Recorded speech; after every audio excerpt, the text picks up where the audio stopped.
Yo, what's going on guys? It's Ras. In this video, I want to go over the Lubrae's Ruin. Now, my last video, I talked about the raid grenade launcher, so if you guys like to go watch that, be sure to check it out.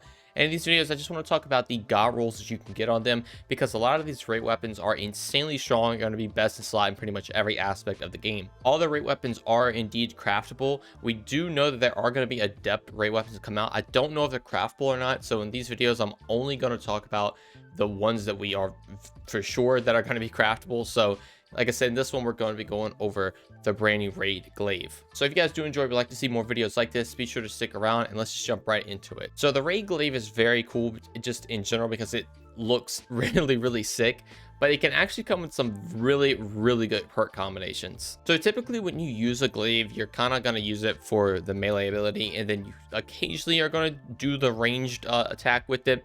You can use the shield thing with it, but not too many people use that, so I'm not going to build into the shield aspect of it.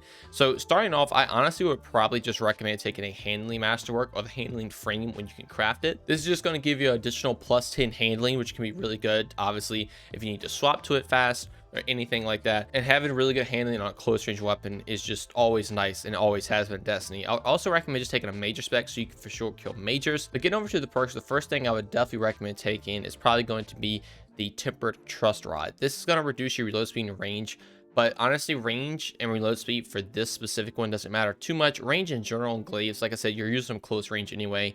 Range isn't that big of a deal, but reload speed's literally not going to matter on this one at all. And this is going to take you up to 73 handling, which is really good. Now, this does have 4 in the magazine, so going into the next perk column, you could take something like swap mag, so you can increase the ready and stow speed of it, or you could take things like extended mag. It's going to drastically reduce that reload speed, but like I said, you don't really need that with this one. But you have 6 in the mag, which can be really good. Now, this is probably what I would definitely recommend taking, because this is just going to always be active once you have it out. The stow speed doesn't matter too much in a PvE activity. You could also just take something like a pendant mag, but honestly, like I said, you don't need reload, so I would just take extended mag to get that extra shot.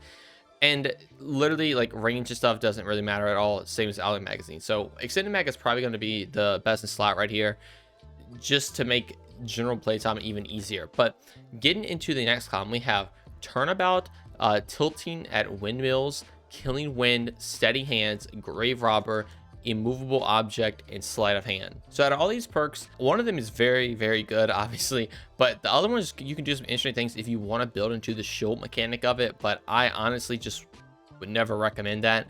But if you take something like grave robber, and obviously you'll have enhanced grave robber due to the fact you're crafting it, melee final blows reload the weapon magazine for reserves, and it's going to improve reload. The reload doesn't matter. Again, if you want to take normal grave robber, you can, but the main thing is when you get a melee kill, it's going to reload the gun.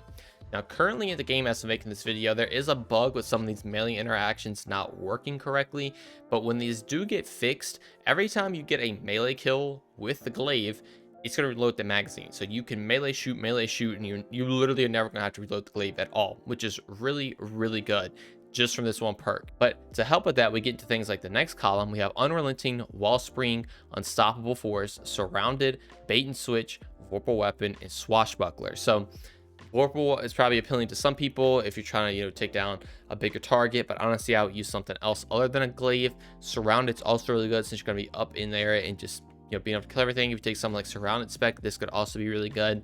Unrelenting is not even that bad. Wall string is good for your cooldowns, but let's be honest, swashbuckler is for sure the go-to here, especially paired with grave robber. And swashbuckler basically means when you get a kill with this weapon, you're going to get a stack of damage. It can stack up to 5 times, and 5 is 33.3% more damage, which is really good. But if you get a melee kill, you get max stacks. Again, as of recording this, it's kind of bugged right now, but what this is going to do when everything's fixed is when you get a melee kill with the glaive, your gun is fully reloaded to 6. Well, the glaive is fully reloaded to 6. You're getting 33% more damage, which means when you shoot the shot on the glaive, it's going to do 33% more damage, which is crazy. You can then get another melee kill to reload it. You still have this max damage literally at all times. You have max ammo literally at all times, and you're just gonna be able to destroy things. Now, I'm not 100% sure if swashbuckler actually increases the damage of the melee part of the glaive too. If it does, that's even better. It makes it insanely good. But even if it doesn't, just having that damage increase on the blast. So say you're just, you know, swiping away at some like thralls, and then a knight comes up, you're gonna have more damage. You can shoot, pretty much insta kill it, and then you can just melee something else, and you're gonna have max ammo again. This glaive is insanely good with this perk combination. It is leagues beyond better than the Enigma. The only reason I would ever recommend you take the Enigma is if you need a void weapon, and obviously this one is solar, but literally, like, it's just way better than that. Like, it's better than the exotic ones, it's better than the legendary one we have, and it probably is the coolest looking one in the game we have too. There's no reason you should just not run this glaive if you can craft it.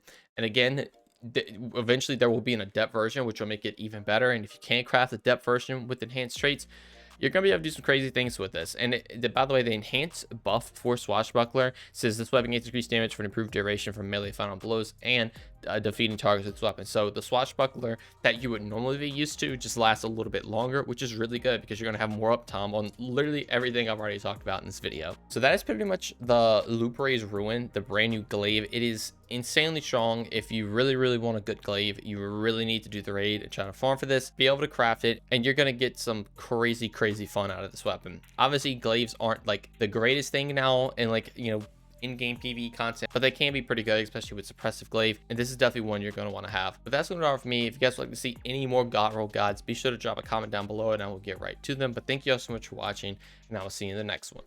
Peace.